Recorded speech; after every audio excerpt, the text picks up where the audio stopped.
حاضرین جمعہ، تمام قسم کی تعریف، توصیف، بڑائی، بزرگی، کبریائی اس وحدہ لا شریک کے لیے لائق و زیبا ہے جو سارے جہانوں کا پالن نہار ہے۔ درود و سلام کا نزول ہو میرے اور آپ کے آخری نبی جناب احمد مجتبی محمد مصطفیٰ صلی اللہ علیہ وسلم پر۔ اللہم صلی علی محمد وعلی آل محمد کما صلیت علی ابراہیم وعلی آل ابراہیم انک حمید مجید۔ اللہم بارک علی محمد وعلی آل محمد کما بارکت علی ابراہیم وعلی آل ابراہیم انک حمید مجید۔ خطبہ جمعہ کے بعد میں نے خطبہ مسنونہ کے بعد جو آیتیں میں نے آپ لوگوں کے سامنے پڑھی ہے، یہ آیتیں سورۃ الفرقان کی ہے۔ اس میں عباد الرحمن کے اوصاف بیان کیے جا رہے ہیں۔ جو اللہ تعالیٰ کے نیک بندے ہیں ان کے اوصاف کیا ہے، ان آیات میں بتایا جا رہا ہے کہ اللہ کے نیک بندے کون ہوتے ہیں۔ سورۃ الفرقان کی یہ آخری آیتیں ہیں، اور آپ ان پوری آیتوں کا مطالعہ کر جائیں تو آپ کو معلوم ہوگا کہ اللہ تعالیٰ کے نیک بندے کون ہیں، اللہ تعالیٰ اپنے کن بندوں کو پسند کرتا ہے، اللہ تعالیٰ اپنے کن بندوں سے محبت کرتا ہے، آپ لوگوں کو معلوم ہو جائے گا۔ میں نے 2 آیتیں پڑھی۔ پہلی آیت میں یہ بتایا جا رہا ہے وَعِبَادُ الرَّحْمَنِ الَّذِينَ يَمْشُونَ عَلَى الْأَرْضِ هَوْنًا، رحمان کے نیک بندے وہ ہے جو زمین پر چلتے ہیں تو عاجزی، تواضع، انکساری کے ساتھ چلتے ہیں۔ عباد الرحمن اللہ کے نیک بندے جب زمین پر چلتے ہیں تو ان کی چلن سے عاجزی، تواضع، انکساری دکھائی دیتی ہے۔ عباد الرحمن اللہ کے نیک بندے وہ ہے جب وہ زمین پر چلتے ہیں تو ان کی چلن کو دیکھ کر کے دنیا یہ کہنے پر باور ہو جاتی ہے، مجبور ہو جاتی ہے کہ اسلام چل رہا ہے۔ عباد الرحمن اللہ کے نیک بندے وہ ہوتے ہیں جب وہ زمین پر چلتے ہیں تو ان کی چلن سے، ان کی ڈھال سے، ان کی ادا سے کفار و مشرکین پر ایک عجیب کیفیت طاری ہو جاتی ہے۔ یہ اللہ کے نیک بندے ہیں۔ جب وہ زمین پر چلتے ہیں تو ان کی چلن سے تواضع، عاجزی دکھائی دیتی ہے۔ آپ دنیاوی اعتبار سے دیکھیں، آپ کسی آدمی کو دیکھتے ہیں تو اس کے احساسات، اس کے جذبات سے آپ اندازہ لگا سکتے ہیں کہ یہ آدمی تواضع، انکساری کے ساتھ چل رہا ہے یا کسی گھمنڈی میں، تکبر میں مبتلا ہے۔ آپ آدمی کو دیکھ کر کے پتہ لگاتے ہیں کہ اس کی عادت، اس کی چال چلن، اس کا ڈھنگ، آپ کو معلوم ہو جائے گا کہ یہ آدمی تواضع اختیار کر رہا ہے یا تکبر اختیار کر رہا ہے۔ اس کے لہجے سے ہی آپ اندازہ لگا لیں گے کہ یہ آدمی اپنی گفتگو سے موتیاں بکھر رہا ہے یا تلخیاں بکھر رہا ہے۔ آپ کو معلوم ہوگا، فرق کر جائیں گے آپ کہ عباد الرحمن کون ہوتے ہیں اور گھمنڈی، متکبر اشخاص کون ہوتے ہیں۔ اور جو متکبر ہوتا ہے وہ اپنی چال چلن سے ہی دنیا والوں کو بتا دیتا ہے کہ میں ایک متکبر شخص ہوں، میں تکبر کرنے والا آدمی ہوں، دنیا والوں کو معلوم ہو جاتا ہے۔ اور جو تکبر، گھمنڈی میں مبتلا ہوتا ہے تو ایسا آدمی کیا سمجھتا ہے کہ میں بڑا ہوں، میں بڑا آدمی ہوں، میرے پاس پاور ہے، میرے پاس طاقت ہے، سب میرے آگے جھک جائیں گے۔ کسی کا کام ہو، کسی کا کام کرنا ہو تو مجھ سے ہی اس کو گزرنا پڑے گا، مجھ سے ہی اس کو گزرنا پڑے گا۔ یہ تکبر کی علامات ہے، یہ تکبر کی علامات ہے۔ آدمی کو سیدھا سادہ کام ہے، چند منٹوں کا کام ہے، آدھے گھنٹے کا کام ہے، ارے آدمی کو پھچنے سے پہلے اس کا کام کرنا ہے۔ یہ عباد الرحمن کے اوصاف ہے۔ آدمی پھچتا نہیں ہے، آدمی اس بات کا انتظار نہیں کرتا ہے کہ وہ مجھ تک آئے گا، مجھ سے ہو کر کے ہی جائے گا۔ یہ تکبر ہے، اس تکبر سے مجھ کو اور آپ کو بچنا ہے۔ بھائیوں، اس کائنات کا آقا، خالق، مالک کون ہے؟ اللہ ہے، اور ہم سارے اس کے بندے ہیں۔ اللہ تعالیٰ نے اپنے پیارے حبیب صلی اللہ علیہ وسلم کو قرآن مجید میں جہاں پر خطاب فرمایا ہے نا، وہاں پر اللہ تعالیٰ نے نبی علیہ السلام کی عبدیت کو بھی بتایا ہے۔ آپ کی عبدیت کو بھی بتانا مقصود ہے کہ آپ بھی اللہ کے بندے اور اس کے رسول ہیں۔ آپ کلمہ پڑھتے ہیں، کلمہ شہادت، کیا بولتے ہیں اس میں؟ اشہد ان لا الہ الا اللہ و اشہد ان محمدًا عبدہ و رسولہ، میں گواہی دیتا ہوں کہ اللہ تعالیٰ کے سوا کوئی معبود برحق نہیں ہے، اور میں گواہی دیتا ہوں کہ اللہ کے نبی علیہ السلام اللہ تعالیٰ کے بندے اور اس کے رسول ہے۔ رسول سے پہلے جس لفظ کا اللہ تعالیٰ نے انتخاب فرمایا ہے وہ کیا ہے؟ عبد ہے، عبد ہے۔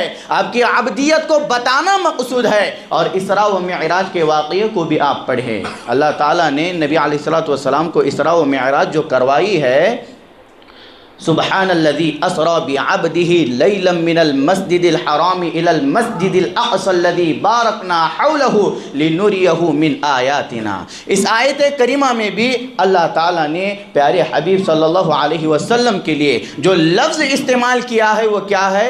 عبد ہے، عبد ہے۔ آپ اللہ کے بندے ہیں، آپ کے پاس کچھ اختیار نہیں ہے۔ آج دنیا والے کیا سمجھتے ہیں؟ سارا کنٹرول میرے پاس ہے، سارا اختیار میرے پاس ہے۔ یاد رہنا چاہیے کہ سارا کنٹرول، سارا اختیار اللہ کے پاس ہے۔ آپ چاہ کر کے بھی کچھ نہیں کر سکتے ہیں جب تک کہ اللہ کی اجازت نہ ہو۔ یہ درخت کے پتے آپ دیکھتے ہیں، یہ اتنے بڑے بڑے ہرے بھرے درخت جو ہے، یا آپ جنگلات میں چلے جاؤ، آپ کو ہزاروں، اس کو کوئی گن ہی نہیں سکتا ہے، ان پتوں کو کوئی شمار ہی نہیں کر سکتا ہے، لیکن ان درختوں پر کتنے پتے ہیں، ان پتوں کا علم بھی اللہ کو ہے، ان پتوں کا علم بھی اللہ کو ہے۔ کوئی ایسا پتا نہیں ہے جو اللہ کی اجازت کے بغیر گر جائے، ہر پتا اللہ کی اجازت کے ساتھ ہی گرتا ہے۔ تو یہ اللہ تعالیٰ کا کنٹرول ہے، یہ اللہ تعالیٰ کا اختیار ہے۔ بندوں کے پاس کچھ نہیں ہے، اکڑنا نہیں، اکڑ کر کے نہیں چلنا۔ اکڑ کر کے چلو گے، متکبر بن کر کے چلو گے تو آپ اللہ کے نیک بندے نہیں شمار کیے جاؤ گے۔ اللہ کے نیک بندے وہ ہے جو زمین پر عاجزی کے ساتھ چلتے ہیں، تواضع کے ساتھ چلتے ہیں۔ زمین پر جب پیر رکھتے ہیں تو اکڑ کر کے دبا کر کے نہیں رکھتے ہیں، ایک دم ہلکے سے رکھتے ہیں۔ اللہ نے کہا نا، اِنَّكَ لَن تَخْرِقَ الْأَرْضَ وَلَن تَبْلُغَ الْجِبَالَ طُولًا، اگر تم زمین پر دبا کر کے پاؤں بھی رکھو گے نا تو تم زمین کو نہیں پھاڑ سکو گے، اور اترا کر کے چلو گے بھی نا تو تم پہاڑوں کی اونچائی کو نہیں پہنچ سکتے ہو۔ تمہیں عاجزی کے ساتھ اس زمین پر چلنا ہوگا۔ یہ عباد الرحمن ہے کہ ان کی چال سے، ان کی چلن سے، ان کی ادا سے یہ بات معلوم ہوتی ہے کہ یہ اللہ کے نیک بندے ہیں، یہ اللہ کے نیک اوصاف، اللہ کے نیک بندوں کے جو اوصاف ہے ان لوگوں میں پائے جا رہے ہیں جو عباد الرحمن ہے، جنہیں عباد الرحمن کہا جاتا ہے۔ اور متکبر لوگوں کے بارے میں اللہ کے رسول صلی اللہ علیہ وسلم نے کہا، الا اخبرکم باہل النار، کیا میں تمہیں جہنمیوں کے بارے میں خبر نہ دوں؟ تو صحابہ کرام رضی اللہ عنہم اجمعین نے کہا، اے اللہ کے رسول صلی اللہ علیہ وسلم کیوں نہیں؟ تو اللہ کے رسول صلی اللہ علیہ وسلم نے بتایا، کل عتل جواز و مستکبر، کہ ہر سخت مزاج آدمی، ہر متکبر یہ جہنمی ہے، اللہ کے رسول صلی اللہ علیہ وسلم نے بتایا۔ اب ہمارے معاشرے کی بات کریں، دیگر معاشروں کی طرح ہمارے معاشرے میں بھی ایسے لوگ پائے جاتے ہیں جن کی چال سے پتہ چلتا ہے کہ یہ متکبر شخص ہے، یہ اکڑتا ہوا شخص ہے، یہ گھمنڈی شخص ہے، معلوم ہو جاتا ہے۔ بات چاہے دیگر اداروں کی ہو یا نجی اداروں کی ہو یا علم و تحقیق سے وابستہ لوگوں کی ہو، یہ ساری چیزیں یا ذمہ داری کے مسند پر فائز لوگوں کی ہو، یہ تمام چیزیں اللہ کی دین، اللہ کی عطا سمجھنے کی بجائے یہ لوگ کیا سمجھتے ہیں؟ مجھ سے ہو گیا ہے، مجھ سے ہو گیا ہے، مجھ سے ہو گیا ہے، اور اکڑنا شروع ہو جاتے ہیں۔ یاد رہنا چاہیے اللہ تعالیٰ کے نزدیک سب سے خطرناک جو فعل ہے وہ تکبر ہے، یہ انتہائی خطرناک فعل ہے اللہ تعالیٰ کے نزدیک، اسی لیے تکبر نہ کرو، تکبر نہ کرو۔ تکبر کی عادتیں اگر آپ لوگوں کے اندر ہے تو اس کو نکال پھینکیے، اور اللہ کے جو نیک بندوں کے اوصاف ہے ان اوصاف کو اپنے اندر پیدا کیجئے گا۔ شیطان نے بھی تکبر کیا تھا نا، شیطان نے بھی تکبر کیا تھا۔ وَلَقَدْ خَلَقْنَاكُمْ ثُمَّ صَوَّرْنَاكُمْ، اللہ تعالیٰ نے انسان کو جو پیدا کیا ہے نا، بہترین شکل میں اللہ نے انسان کو پیدا کیا ہے۔ کیا ہے؟ ابلیس کو صرف سجدہ کرنا تھا، ابلیس کو صرف سجدہ کرنا تھا، لیکن ابلیس نے سجدہ کرنے کی بجائے کیا کیا؟ تکبر کیا۔ میں اس سے پیدا کیا گیا ہوں اور یہ مٹی سے پیدا کیا گیا ہے، میں کیسے اس کو سجدہ کروں؟ اسی ایک چیز کو لے کر کے شیطان نے تکبر کیا، تو اللہ نے کیا کر دیا؟ شیطان کو بھگا دیا نا، دھتکار دیا اللہ نے شیطان کو ہمیشہ کے لیے۔ اپنی نگاہوں سے اس شیطان مردود کو اللہ نے دور کر دیا۔ یہ کیا مثالیں ہمارے آپ لوگوں کے سامنے نہیں ہیں؟ یہ ساری مثالیں قرآن و حدیث کی۔ اس سے پہلے متکبر کے تعلق سے میں نے بہت ساری باتیں آپ لوگوں کی خدمت میں رکھی تھی۔ تو یہ تکبر کا انجام ہے، یہ تکبر کا انجام ہے۔ اور اللہ کے رسول صلی اللہ علیہ وسلم نے کہا، من فارق الروح الجسد وهو بريء من ثلاث دخل الجنہ۔ اللہ کے رسول صلی اللہ علیہ وسلم نے کہا، جو روح جسم سے جدا ہوتی ہے اور یہ روح 3 چیزوں سے بری ہے تو یہ جنت میں داخل ہو جائے گی۔ 3 چیزوں سے اگر پاک و صاف ہے تو یہ روح جنت میں داخل ہو جائے گی۔ اللہ کے رسول صلی اللہ علیہ وسلم نے پہلی بات بتائی کہ کبر سے اس روح کا پاک ہونا ضروری ہے، تکبر سے پاک ہونا ضروری ہے۔ دوسری بات اللہ کے رسول صلی اللہ علیہ وسلم نے بتائی، خیانت سے اس روح کا پاک ہونا بہت ضروری ہے۔ تیسری بات اللہ کے رسول صلی اللہ علیہ وسلم نے بتائی، قرض کی ادائیگی سے بھی اس روح کا پاک ہونا ضروری ہے۔ لیکن تعجب ہوتا ہے کہ آج ہمارے بھائی قرض میں بڑے مبتلا ہے۔ قرض اچھی بات ہے، آپ نے کسی سے لیا، لیکن وقت مقررہ پر اس کو پیسہ دینا بھی ہوگا۔ لیکن اچھے پڑھے لکھے لوگ جن کا تعلق اہل الحدیث گھرانوں سے بھی ہے، ہاں تعجب ہوتا ہے، اہل سنت والجماعت بھی اپنے آپ کو کہتے ہیں، لیکن کسی سے قرض لیتے ہیں تو وقت پر اس کا پیسہ اس کو لوٹاتے نہیں ہیں، وقت پر اس کا پیسہ اس کو لوٹاتے نہیں ہیں۔ ارے جس سے پیسہ لیا گیا ہے وہ پیسہ دینے والا بیچارہ اس کے گھر جا کر کے بار بار دستک دیتا ہے، میرا پیسہ دو، میرا پیسہ دو، اور لینے والے کو تو شرم ہی نہیں آتی ہے، وہ تو بڑا کھاتا پیتا گھومتا ہے، اس کو تو اس بات کا احساس ہی نہیں رہتا ہے۔ اللہ کے رسول صلی اللہ علیہ وسلم نے بتایا ہے، جو روح قرض کی ادائیگی سے پاک و صاف ہوگی، ایسی روح کل قیامت کے دن جنت میں داخل ہوگی، اور جو روح قرض کے ساتھ ڈوبے ہوئی ہوگی، یہ روح کیسے جنت میں جائے گی؟ کیسے جنت میں جائے گی؟ میرے بھائیوں، اگر آپ نے کسی کا قرض لیا ہے تو وقت سے پہلے اس کو اس کا پیسہ لوٹا دو۔ اگر آپ کے پاس پیسہ نہیں ہے تو اس سے مزید مہلت مانگو، وہ آپ کو دے گا۔ بھاگو نہ، فون نہ اٹھانے کی یہ عادتیں بہت خراب ہیں ہمارے لوگوں میں۔ کسی سے پیسہ لیتے ہیں، اس کا کال آتا ہے تو فون نہیں اٹھاتے ہیں، یہ سب سے بری خطرناک عادت ہے۔ یہ ساری چیزیں ہم دیکھتے ہیں، اس لیے بیان کر رہا ہوں۔ تو روح کو قرض سے پاک ہونا چاہیے۔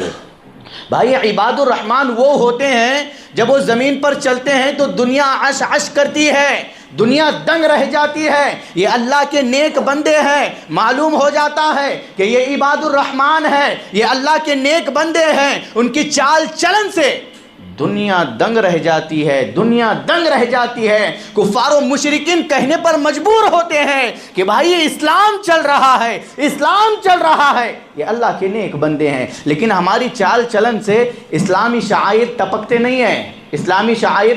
نہیں ہیں۔ ہمارے حلیے سے معلوم نہیں ہوتا ہے کہ یہ مسلمان گھرانے کا آدمی ہے، ہمارے حلیے سے معلوم نہیں ہوتا ہے کہ یہ اہل الحدیث گھرانے کا فرد ہے۔ آپ دیکھو کتنے اہل الحدیث حضرات ایسے ہیں جن کے چہرے منڈے ہوئے ہیں نا، یہ دعویٰ کیا کرتے ہیں؟ اہل الحدیث ہے، یہ دعویٰ کیا کرتے ہیں؟ ہم اہل سنت والجماعت ہے۔ کیا یہ اسلامی شعائر ہے؟ اسلامی شعائر یہ ہے کہ آپ کی چلن سے معلوم ہو کہ یہ جو فرد چل رہا ہے یہ فرد نہیں ہے، یہ اسلام چل رہا ہے۔ آپ کپڑے دیکھو، نوجوانوں کو کے کپڑے دیکھو، پھٹے پھٹ کے کپڑے پہننے کر کے آئیں گے، پھٹے ہوئی جینس پہن کر کے آئیں گے اور سمجھیں گے کہ سب سے مہنگا کپڑا ہے، برانڈ ہے، برانڈ ہے۔ اسلام کیا کہتا ہے؟ آپ جسم کو ایسے ڈھکو کہ آپ کے جسم کی نمائش دکھائی نہیں دینی چاہیے، ایسا لباس پہنو، اور ٹخنوں سے اوپر ہونا چاہیے آپ کا لباس، کہاں؟ ٹخنوں سے اوپر ہونا چاہیے، لیکن آپ کے کپڑے ٹخنوں سے نیچے لٹکتے ہیں، اور یہی تو تکبر ہے، یہی تو تکبر ہے۔ آدمی اسی سے تکبر میں مبتلا ہو جاتا ہے۔ اچھا کپڑا پہن لیا تو کیا کپڑا ہے میرا، انہیں دیکھ رہا ہے نہیں دیکھ رہا ہے، اسی میں مبتلا ہو جاتا ہے، یہ تکبر ہے۔ اسلامی شعائر آپ لوگوں سے جھلکنے چاہیے، آپ لوگوں سے جھلکنے چاہیے۔ بھائی لوگوں کو معلوم ہونا چاہیے کہ آپ مسلمان فرد ہو۔ آدمی تمیز ہی نہیں کر پاتا ہے کہ مسلمان کون ہے، کافر کون ہے۔ اللہ اکبر کبیرہ۔ ایک ایسے ہی واقعہ، ہم جا رہے تھے ایک جگہ پر، یہ یاد آنے میں بیان کر رہا ہوں، ہم ہی ساتھ تھے، تو ایسے بال وغیرہ بنائے ہوئے تھے کہ وہ بال ایسے اٹھاتے ہیں نا، ایسے اٹھا لیے تھے، اور جینس پینٹ ٹی شرٹ پہنے ہوئے تھے۔ تو بازو ایک لیڈی بیٹھی ہوئی تھی، تو وہ پوچھنے لگی کہ آپ کس مذہب سے تعلق رکھتے ہو؟ تو بولے کہ ہم مسلمان ہیں۔ تو وہ بولی کہ آپ مسلمان لگتے ہی نہیں ہیں۔ کیا بولی؟ آپ مسلمان لگتے ہی نہیں ہیں۔ تو اتنا افسوس ہوا، اتنا افسوس ہوا، اللہ کی پناہ، آپ دنگ رہ جائیں گے، اتنا خطرناک طریقے سے افسوس ہو گیا۔ ارے ایک غیر مذہب کی عورت ایک مسلمان کو پہچاننے میں اس میں پڑ رہی ہے، شک میں پڑ رہی ہے کہ یہ مسلمان ہے یا کسی اور مذہب سے اس کا تعلق ہے۔ تو یہی حالت آج ہمارے اکثر نوجوانوں کی ہے، معلوم ہی نہیں چلتا ہے کہ ان کا اسلام سے لینا دینا ہے یا نہیں ہے۔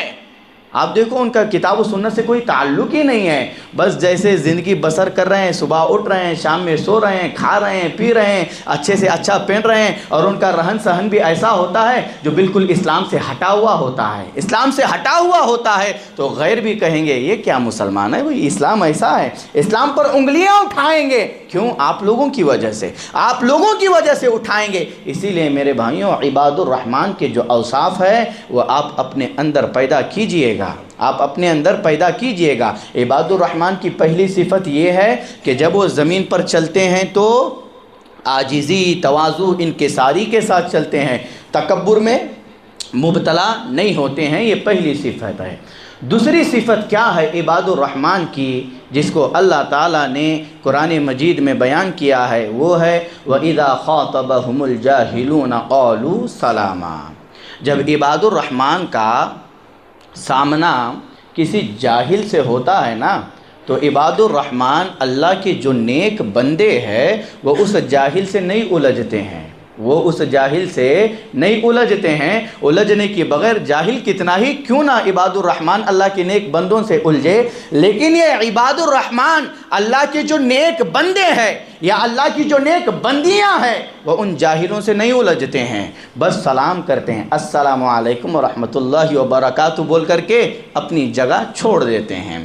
لیکن ہمارے معاشرے میں ایک اچھا پڑھا لکھا آدمی بھی جاہل سے الجھ جاتا ہے، جاہل سے الجھ جاتا ہے۔ جب جاہل، یہ جاہل اسی لیے کہا جاتا ہے کہ اس کا تعلق کتاب و سنت سے ہوتا ہی نہیں، وہ انگوٹا چھاپ ہوتا ہے، اسی لیے اس کو جاہل کہتے ہیں۔ اگر وہ بغاوت پر یا سرکشی پر یا نافرمانی پر یا گالی گلوچ پر اتر آئے تو اس کو کچھ فرق نہیں پڑتا ہے، لیکن جو اللہ کے نیک بندے ہوتے ہیں انہیں فرق پڑتا ہے، انہیں فرق پڑتا ہے، کیونکہ وہ اپنی کانوں کو ہر برائی سے بچائے رکھتے ہیں، وہ اپنے کانوں کو ہر برائی سے بچائے رکھتے ہیں۔ اگر ایک نیک آدمی جاہل سے لگے گا، وہ بات کرتے کرتے کرتے گالی گلوچ پر، اماں بابا پر اتر آئے گا، آئے گا نہیں آئے گا؟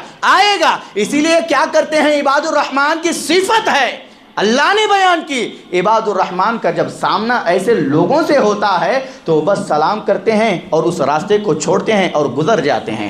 امام شافعی رحمہ اللہ کہتے ہیں کہ ان جاہلوں سے نہ الجھے، ان جاہلوں سے نہ الجھے، ان جاہلوں سے آدمی جتنا الجھے گا یہ جاہل گالم گلوچ پر اتر آئیں گے۔ اور امام شافعی رحمہ اللہ کہتے ہیں کہ جب جاہل مجھے گالی دیتا ہے، جب کوئی جاہل مجھے گالی دیتا ہے تو میں اس کا جواب نہیں دیتا ہوں، میں اس کا جواب نہیں دیتا ہوں، اور وہ جتنا مجھے گالی دے گا اتنا میرے علم میں بردباری میں اضافہ ہوتا رہے گا، میرے علم میں بڑھوتری پیدا ہوتی رہے گی۔ امام شافعی رحمہ اللہ نے اس بات کو ایک مثال کے ذریعے سے سمجھایا، کیسے ایک عود لکڑی ہے، ایک عود لکڑی ہے، اس لکڑی کو آپ جلائیں گے تو اس کی خوشبو ادھر ہی ٹھہر کر کے نہیں رہے گی، بکھرتے جائے گی، بکھرتے جائے گی، جتنا جلے گی اتنا خوشبو دیتے جائے گی، اتنا خوشبو دیتی جائے گی۔ ایسے ہی معاملہ جاہل کا ہے، یہ اچھی مثال ہے لیکن جاہل کو دی جا رہی ہے۔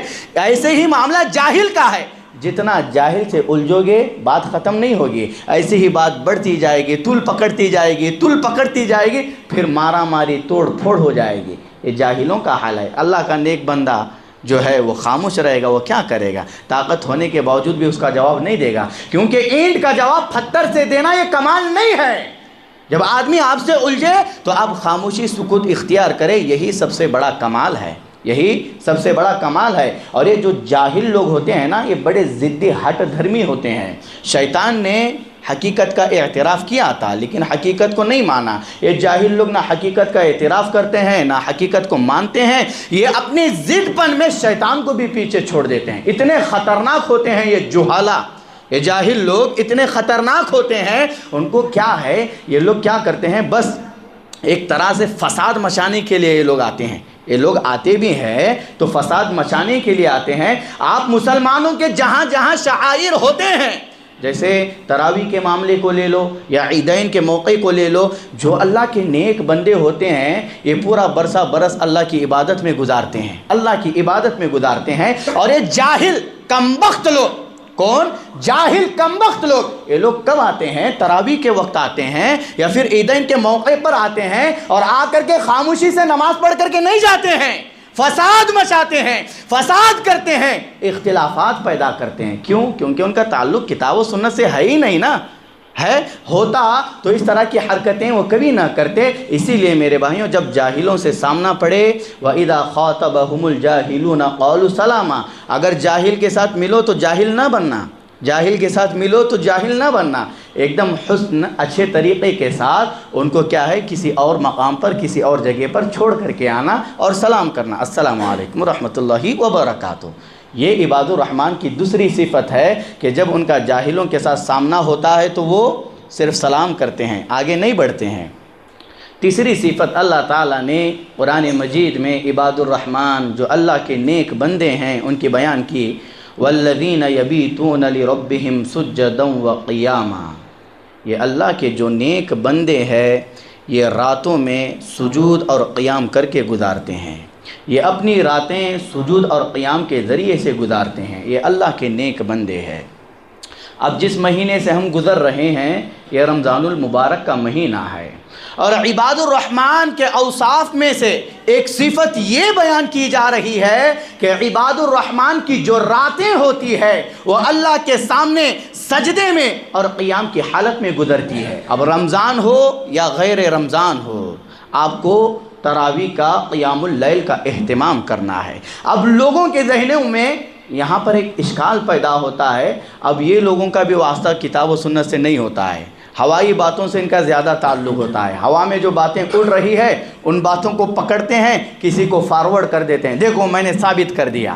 یہ بھی جاہلانہ چیزیں ہیں۔ اب قیام اللیل کس کو کہتے ہیں، تراویح کس کو کہتے ہیں، اس میں کوئی فرق ہے؟ ان دونوں میں کوئی فرق نہیں ہے، ان دونوں میں کوئی فرق نہیں ہے۔ قیام اللیل یہ اصل ہے، تراویح کا جو لفظ ہے یہ بعد میں نکالا گیا ہے، تراویح کا لفظ بعد میں نکالا گیا ہے۔ رات کی نماز تہجد جسے کہا جاتا ہے یہی تراویح ہے، اور اسی کو قیام اللیل کہا جاتا ہے۔ اب لوگ اس میں فرق کرنا شروع ہو جاتے ہیں۔ اللہ کے رسول صلی اللہ علیہ وسلم نے جو 8 رکعت پڑھی ہے اس کو کیا نام دیتے ہیں؟ تہجد کا نام دیتے ہیں، اور پھر 20 رکعت کو کیا نام دیتے ہیں؟ تراویح کا نام دے کر کے ایسے لوگوں کے ذہنوں کے ساتھ کھیلنا شروع ہو جاتے ہیں۔ اللہ کی پناہ، اللہ حفاظت فرمائے۔ اللہ کے رسول صلی اللہ علیہ وسلم کا کیا معمول تھا؟ اما عائشہ صدیقہ رضی اللہ عنہا بیان کرتی ہے کہ اللہ کے رسول صلی اللہ علیہ وسلم رمضان اور غیر رمضان میں 8 رکعت سے زیادہ تراویح نہیں پڑھتے تھے، قیام اللیل نہیں کرتے تھے۔ 8 رکعت پڑھنا یہ نبی علیہ الصلوۃ والسلام کی سنت ہے۔ اب یہاں پر ایک اور اشکال لوگوں میں پیش کیا جاتا ہے، کیا کرتے ہیں کہ اللہ کے رسول صلی اللہ علیہ وسلم نے تو صرف 3 دن قیام اللیل کیا تھا نا، تم پورا رمضان کیوں کر رہے ہو؟ اللہ کے رسول صلی اللہ علیہ وسلم نے جماعت کا اہتمام جو کیا تھا وہ کتنے دن کیا تھا؟ 3 دن کیا تھا۔ اس کے بعد تو اللہ کے رسول صلی اللہ علیہ وسلم نے قیام اللیل کی جماعت نہیں کروائی، تو تم کیوں کر رہے ہو؟ یہ بھی اشکال لوگوں میں اٹھا کر کے لوگوں کے ذہنوں کے ساتھ کھیلتے ہیں۔ اللہ کی پناہ، یہ شریعت کے ساتھ کھلواڑ ہے، یہ شریعت کا مذاق ہے۔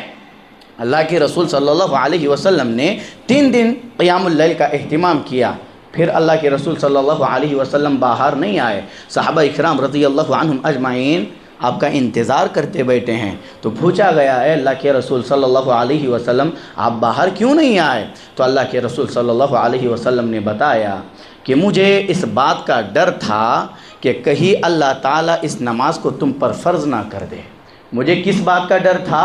اس بات کا ڈر تھا کہ اللہ تعالیٰ اس نماز کو تم پر فرض نہ کر دے اور تم اس کی ادائیگی میں عاجز ہو جاؤ، لاپرواہ ہو جاؤ، اس بات کا مجھے ڈر تھا۔ لیکن اللہ کے رسول صلی اللہ علیہ وسلم نے اس تمنا کا اظہار تو ضرور کیا تھا کہ اگر یہ ڈر مجھے نہ ہوتا تو پورا رمضان میں جماعت کے ساتھ تراویح کا قیام اللیل کا اہتمام کرتا۔ اللہ کے رسول کو ڈر کس بات کا تھا؟ کہیں اللہ اس تراویح کی نماز کو، اس قیام اللیل کو فرض نہ کر دے اور تم اس کی ادائیگی میں غفلت، لاپرواہی برتنا شروع ہو جاؤ۔ اس ڈر کی وجہ سے اللہ کے رسول صلی اللہ علیہ وسلم باہر نہیں آئے۔ جب یہ ڈر ہی ختم ہو گیا، یہ ڈر ہی زائل ہو گیا، تو پھر اللہ کے رسول صلی اللہ علیہ وسلم کی تمنا پر عمل ہوگا نہیں ہوگا؟ اللہ کے رسول صلی اللہ علیہ وسلم نے اس تمنا کا اظہار کیا تھا، اگر مجھے یہ ڈر نہ ہوتا تو پورا رمضان میں قیام اللیل کی نماز کا جماعت کے ساتھ اہتمام کرتا۔ اللہ کے رسول صلی اللہ علیہ وسلم کی اسی خواہش پر عمل کرنا یہ سنت ہے، یہ سنت ہے۔ اور عمر بن خطاب رضی اللہ عنہ نے اسی پر عمل کرتے ہوئے تراویح کی نماز کا جماعت کے ساتھ اہتمام کیا ہے۔ اب عمر بن خطاب رضی اللہ عنہ سے متعلق ایک روایت اور پیش کرتے ہیں لوگ کہ عمر بن خطاب نے 20 رکعت تراویح کا حکم دیا ہے اور اماموں کو 20 رکعت پر جمع کر دیا ہے۔ اب اس روایت پر آپ جائیں گے تو ایک تحقیقی مسئلہ ہے اور علماء نے اس کی سند پر کلام کیا ہے۔ اور اگر موطا امام مالک کی روایت پیش کرتے ہیں اور اسی موطا امام مالک میں عمر بن خطاب سے 8 رکعت پڑھنا ثابت ہے اور وہ سند صحیح ہے، وہ سند صحیح ہے۔ آپ دور نہ جائیے، میں اپنے علماء کے حوالے دوں تو یہ صحیح نہیں رہے گا، ان کے علماء کی کتابیں کھنگالیں۔ ان کے علماء نے اس بات کا اعتراف کیا ہے کہ اللہ کے رسول صلی اللہ علیہ وسلم نے رمضان ہو یا غیر رمضان ہو 8 رکعت سے زیادہ نماز نہیں پڑھی ہے۔ ان کے علماء نے اپنی کتابوں میں لکھا ہے کیا کہ اللہ کے رسول صلی اللہ علیہ وسلم نے قیام اللیل کا جو اہتمام کیا ہے وہ 8 رکعت سے زیادہ نہیں کیا ہے۔ تو پھر یہ لوگ کیوں کرتے ہیں اور لوگوں کے ذہنوں کے ساتھ کیوں کھیلتے ہیں؟ ان کا اپنا مسلک ہے نا، ان کے اپنے مسلک کو بچانے کے لیے یہ چیزیں کرتے ہیں۔ اگر ان کو اپنے مسلک کی پرواہ فکر نہ ہوتی تو یہ لوگ کتاب و سنت پر عمل کر کے دنیا والوں کو بتاتے کہ نبی علیہ الصلوۃ والسلام رمضان ہو یا غیر رمضان صرف 8 رکعت تراویح قیام اللیل کا اہتمام کرے ہیں اور یہی سنت ہے، یہی سنت ہے۔ اب یہ ایک الگ بحث ہے کہ آدمی، یہ نفل نماز ہے، اب نفل نماز آدمی رات میں قیام کرنا چاہتا ہے، 8 رکعت سے زیادہ پڑھے یا نہ پڑھے ایک الگ معاملہ ہے، لیکن نبی سے جو ثابت ہے، جو سنت ہے وہ 8 رکعت ہے۔ کتنے؟ 8 رکعت ہے، یہی سنت ہے۔ اور اہل الحدیث، اہل سنت والجماعت، بڑے بڑے علماء، کبار علماء، آپ جاؤ تابعین، تبع تابعین کے اقوال دیکھیں، ان لوگوں کا بھی عمل اسی پر تھا۔ اب بعض لوگ کیا کرتے ہیں، سعودیہ کی دلیل دیتے ہیں، دیکھو سعودیہ میں 20 رکعت پڑھی جا رہی ہے۔ آپ لوگوں کو یہاں پر یہ باتیں اچانک ذہن میں آ گئی، یہ باتیں کہنے کا مقصود ہی نہیں تھا، یہ باتیں اچانک میرے ذہن میں آئی ہے۔ اب بعض لوگ سعودیہ کی دلیل دیتے ہیں، کیا بولتے ہیں، دیکھو سعودیہ میں 20 رکعت پڑھی جا رہی ہے۔ ان لوگوں کو معلوم ہونا چاہیے کہ سعودیہ میں 4 مصلے لگتے تھے۔ کتنے؟ 4۔ حنفی، مالکی، شافعی، حنبلی، یہ 4 مصلے وہاں پر لگتے تھے۔ پہلے مسلک کا آدمی نماز پڑھتا، فارغ ہوتا، پھر اس مصلے پر دوسرے امام کا مصلی لگتا، پھر وہ فارغ ہو جاتے۔ لیکن سعودیہ حکومت نے ان تمام کیا ہے یہ جو مصلے بچھائے جاتے تھے ان کو ختم کر دیا ہے اور ایک امام کے پیچھے لگا دیا ہے۔ یہ سعودیہ کا بڑا کارنامہ ہے، یہ سب سے بڑا کارنامہ ہے۔ اور یہ سعودیہ کی حکمت دیکھیں آپ، اب یہ نفل نماز ہے، ایک امام 8 رکعت پڑھاتا ہے تو فارغ ہو جاتا ہے، یہی سنت ہے، یہی سنت ہے۔ اب کے حالات دیکھیں گے سعودیہ میں کتنی رکعت پڑھی جا رہی ہے تو آپ کو معلوم ہوگا کہ وہاں 20 رکعت تراویح کا اہتمام ختم کر دیا گیا ہے، 20 رکعت وہاں پر نہیں پڑھی جا رہی ہے۔ اب نیوز وغیرہ دیکھو، 2-3 سال پہلے میں نے دیکھا تھا کہ وہاں پر 20 رکعت تراویح کا اہتمام نہیں ہو رہا ہے۔ جو جا رہے ہیں ان سے پوچھ لیجئے گا۔ اور پہلی بات کیا ہے، سعودیہ وغیرہ ہمارے لیے دلیل حجت نہیں ہے، دلیل حجت نہیں ہے، وہ توحید کا مرکز ہے، توحید کا منبع ہے، لیکن دلائل کتاب و سنت سے لیے جائیں گے۔ کتاب و سنت کے دلائل سے جو چیزیں ثابت ہوتی ہے وہی میرے اور آپ کے لیے کیا ہے، حجت ہے۔ انہی چیزوں پر مجھ کو اور آپ کو کیا کرنا ہے، عمل کرنا ہے۔ قرآن و حدیث سے یہ مسئلہ ثابت ہو گیا کہ صحابہ کرام رضی اللہ عنہم اجمعین نے ایسے عمل کیا ہے، صحابہ کرام کا فہم اس معاملے میں یہ بولتا ہے، تو یہی میرے لیے دلیل اور کیا ہے، حجت ہے۔ مجھ کو اور آپ کو اسی پر عمل کرنا ہوگا۔ تو خلاصہ کلام یہ ہے کہ تراویح قیام اللیل کی جو نماز ہے وہ 8 رکعت ہے اور یہی نبی علیہ الصلوۃ والسلام کی سنت ہے۔ اب عباد الرحمن کے اوصاف پر بات چل رہی ہے۔ تتجافى جنوبهم عن المضاجع يدعون ربهم خوفا وطمعا۔ یہ عباد الرحمن اللہ کے جو نیک بندے ہوتے ہیں نا، ان کے پہلو ان کے بستروں سے جدا ہوتے ہیں، راتوں میں ان کے پہلو ان کے بستروں سے جدا ہوتے ہیں اور وہ اللہ تعالیٰ کی بارگاہ میں خوب روتے ہیں، خوب دعائیں کرتے ہیں، خوب حاجتیں مانگتے ہیں، خوب مناجات اللہ تعالیٰ سے کرتے ہیں۔ یہ کون اللہ کے نیک بندے ہیں؟ آج ہماری راتوں کا جائزہ لو، دیکھو کیا میں اللہ کے نیک بندوں میں شمار ہو رہا ہوں یا نہیں ہو رہا ہوں؟ یہاں تو تراویح کی نماز صرف رمضان میں اس کا اہتمام کیا جاتا ہے اور یہ ثابت ہے، لیکن رمضان کے اس عظیم اور مبارک مہینے میں بھی ہمارے نوجوانوں کی راتیں کہاں گزر رہی ہے؟ کیا ان کے پہلو ان کے بستروں سے جدا ہے؟ ہاں، ان کے پہلو ان کے بستروں سے جدا تو یقیناً ہے، لیکن کہاں جا رہے ہیں؟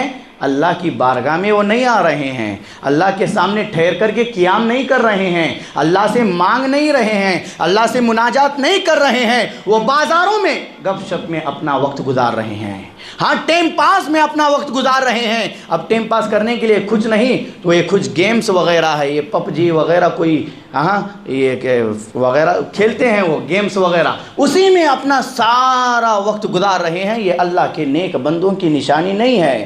اب جب رات میں سوتے ہیں تو میاں بیوی پر اللہ تعالیٰ ان میاں اور بیوی پر رحم فرماتا ہے جو شوہر اپنی عورت کو رات میں جگاتا ہے، اور اگر نہیں جاگ رہی ہے نا تو پانی کے چھینٹے مار کر کے اس کو جگاتا ہے۔ اللہ تعالیٰ ایسے مرد پر رحم فرماتا ہے، اور اللہ اس خاتون پر، اس عورت پر رحم فرماتا ہے جو رات کو اٹھتی ہے اور اٹھنے کے بعد صرف اپنا نہیں دیکھتی ہے، اپنے شوہر کو بھی جگاتی ہے، اپنے شوہر کو جگاتی ہے، وہ نہ اٹھے تو اس پر پانی کے چھینٹے مار دیتی ہے۔ اللہ تعالیٰ ان دونوں لوگوں پر رحم فرماتا ہے۔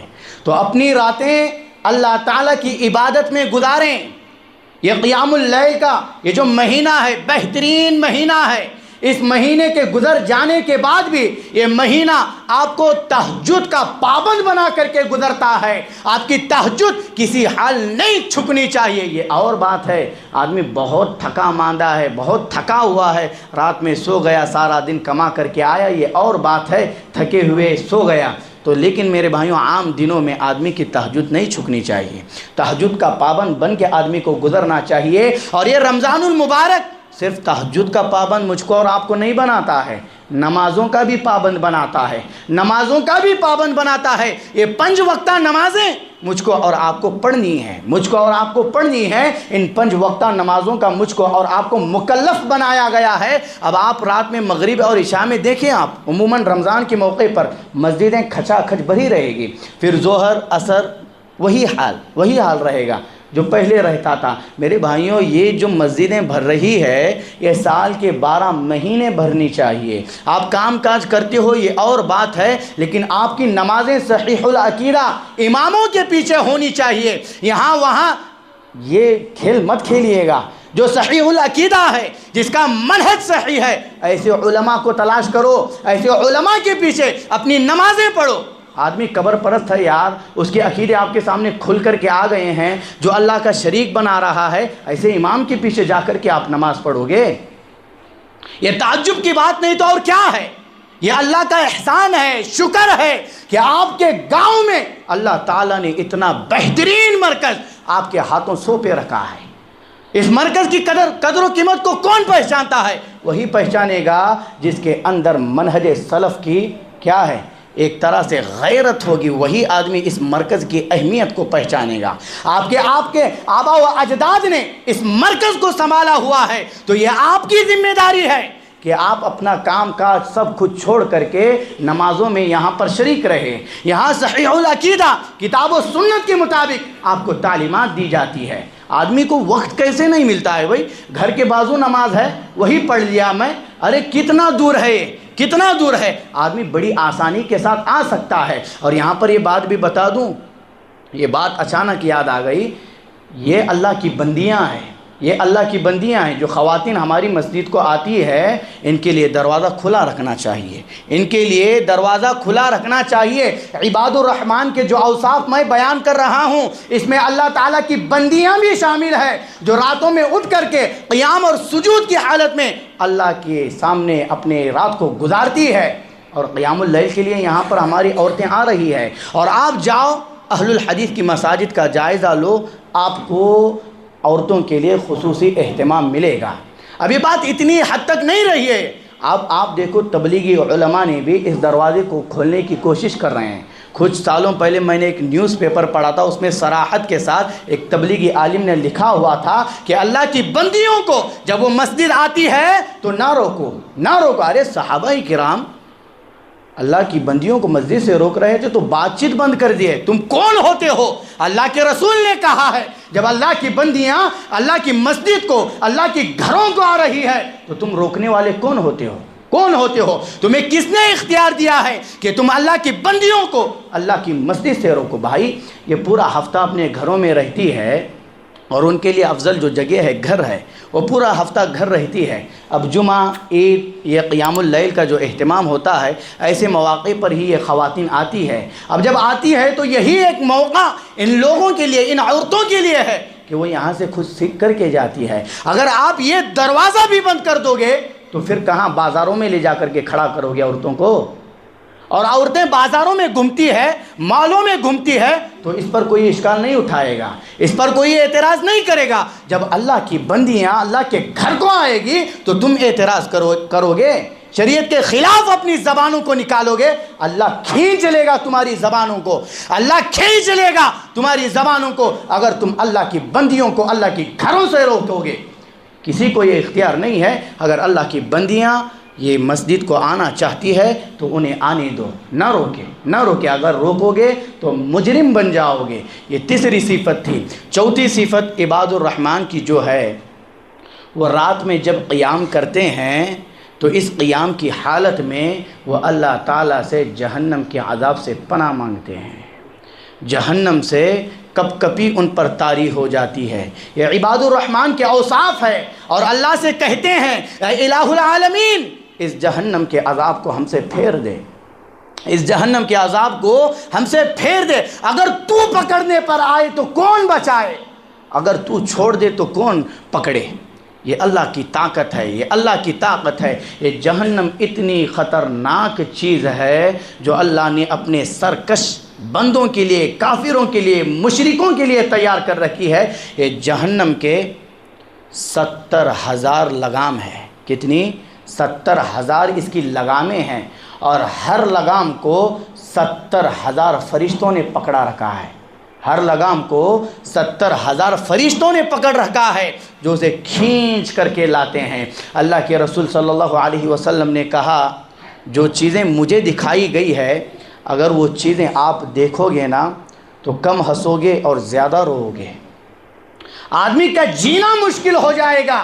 اللہ نے یہ جہنم بنائی ہے اس کے سرکش کافر بندوں کے لیے، اور عباد الرحمن کی یہ صفت ہے، وہ رات میں جب قیام اللیل کرتے ہیں تو اللہ سے جنت الفردوس مانگتے ہیں، جنت الفردوس مانگتے ہیں، اور جہنم کے عذابات سے بچنے کی دعا کرتے ہیں۔ اے اللہ، اس جہنم کی آگ سے، اس جہنم کے عذابات سے تو میری اور میرے اہل و عیال کی حفاظت فرما۔ یہ جہنم میرے بھائیوں سب سے خطرناک چیز ہے۔ جب آدمی کو اس میں ڈالا جائے گا اس کی انتڑیاں جل کر کے راکھ ہو جائے گی، راکھ ہو جائے گی۔ آدمی موت مانگے گا، موت نہیں ملے گی، عذابات میں اس کو مبتلا کر دیا جائے گا، اس کو انتڑیاں جلی جائے گی، پھر بنایا جائے گا، پھر عذابات دیے جائیں گے، یہ سلسلہ چلتا رہے گا۔ آدمی کہاں برداشت کرے؟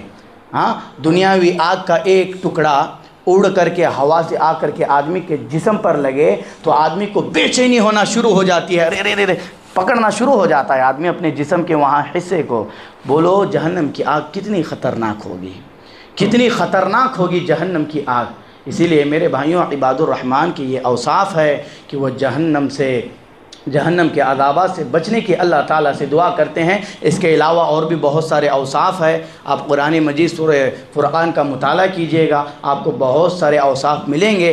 عباد الرحمن کے اوصاف میں سے ایک وصف یہ بھی ہے کہ عباد الرحمن صرف اللہ کو پکارتے ہیں، صرف اللہ کو پکارتے ہیں اور اللہ کے ساتھ کسی کو شریک نہیں کرتے ہیں۔ یہ اللہ کے نیک بندوں کی صفت ہے، وہ پکارتے ہیں تو اللہ کو پکارتے ہیں، اور جب اللہ کو پکارتے ہیں تو پھر بیچ میں کسی پیر فقیر کو نہیں لاتے ہیں، بیچ میں کسی پیر فقیر کو نہیں لاتے ہیں۔ اے اللہ تو میری دعا قبول کر، فلاں فلاں بابا کے صدقے طفیل میں، فلاں فلاں پیر کے صدقے طفیل میں، فلاں فلاں نیک پیر ہے، بزرگ ہے، ان کے صدقے میں میری دعا قبول کر۔ بھائیوں، اللہ کے رسول صلی اللہ علیہ وسلم کے صدقے طفیل میں بھی دعا مانگنا جائز نہیں ہے، جائز نہیں ہے کہ آدمی کہے کہ اے اللہ تو میری دعا کو اللہ کے رسول صلی اللہ علیہ وسلم کے صدقے طفیل میں قبول فرما، یہ بھی جائز نہیں ہے۔ جب اللہ کے رسول صلی اللہ علیہ وسلم کے صدقے طفیل میں دعا مانگنا جائز نہیں ہے تو پھر آپ کیسے ان باباؤں کا، فقیروں کا وسیلہ دیتے ہو؟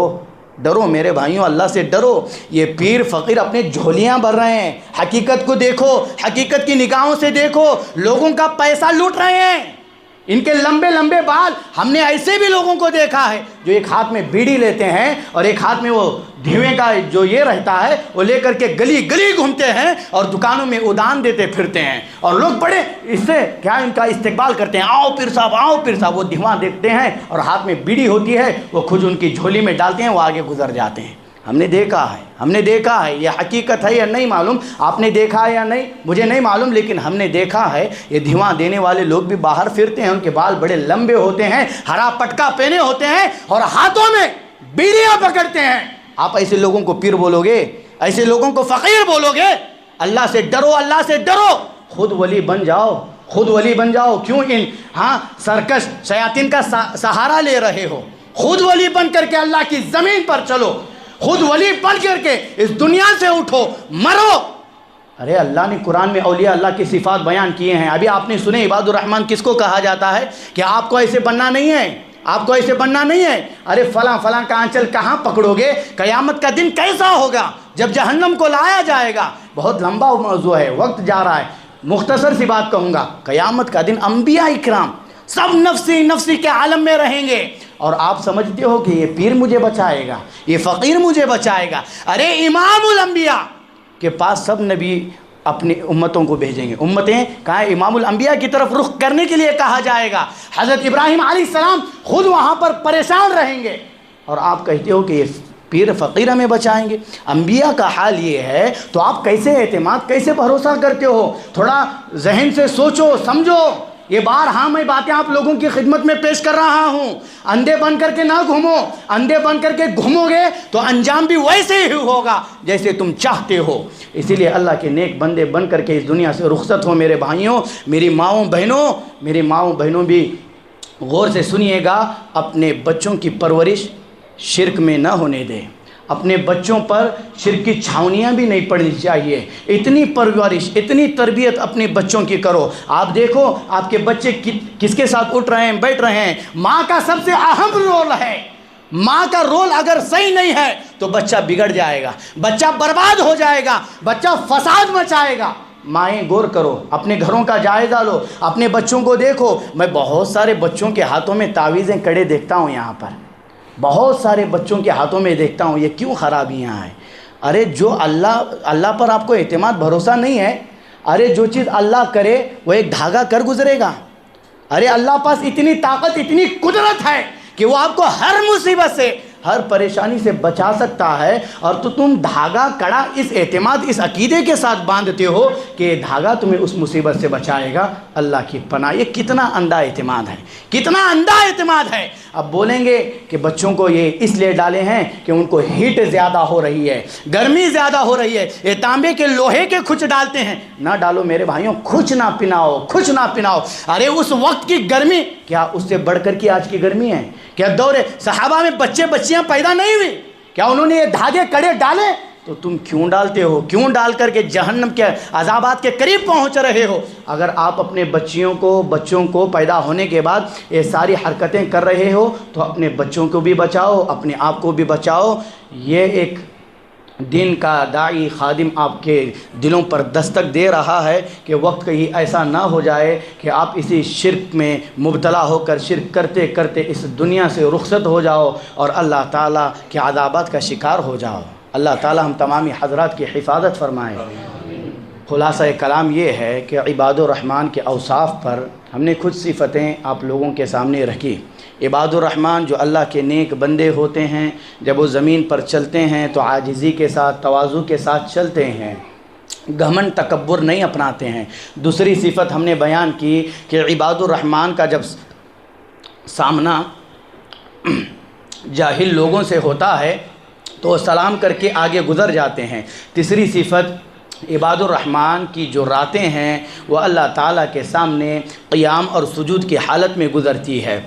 چوتھی صفت ہم نے بتائی کہ عباد الرحمن جب رات میں قیام کرتے ہیں تو اللہ تعالیٰ سے جہنم کے عذابات سے بچنے کی دعائیں کرتے ہیں۔ یہ عباد الرحمن کے اوصاف ہے۔ اس کے علاوہ بہت ساری صفتیں عباد الرحمن کی قرآن مجید میں بیان کی گئی ہے، وقت اس کی اجازت نہیں دیتا ہے۔ یہ آپ کا کام ہے کہ آپ قرآن مجید کھولیں، سورہ فرقان کے آخری آیتیں پڑھیں، اس کا مطالعہ کیجئے، تفسیر ہے احسن البیان وغیرہ کا مطالعہ کیجئے، جس سے آپ کو معلوم ہوگا کہ یہ اللہ کے نیک بندے ہیں۔ ہم اللہ تعالیٰ سے دعا کرتے ہیں کہ اللہ تعالیٰ میرے اور آپ کا شمار اللہ تعالیٰ کے نیک بندوں میں بنائے۔ ہم اللہ تعالیٰ سے دعا کرتے ہیں کہ اللہ تعالیٰ مجھ کو اور آپ کو کتاب و سنت کے مطابق اپنی زندگیوں کو گزارنے والا بنائے۔ ہم اللہ تعالیٰ سے دعا کرتے ہیں کہ رمضان المبارک کے اس عظیم مہینے میں جو عبادتیں، جو نیکیاں میں اور آپ انجام دے رہے ہیں، اللہ تعالیٰ میری اور آپ کی ان عبادتوں کو، ان نیکیوں کو قبول فرمائے۔ آمین۔ وآخر دعوانا الحمد للہ رب العالمین۔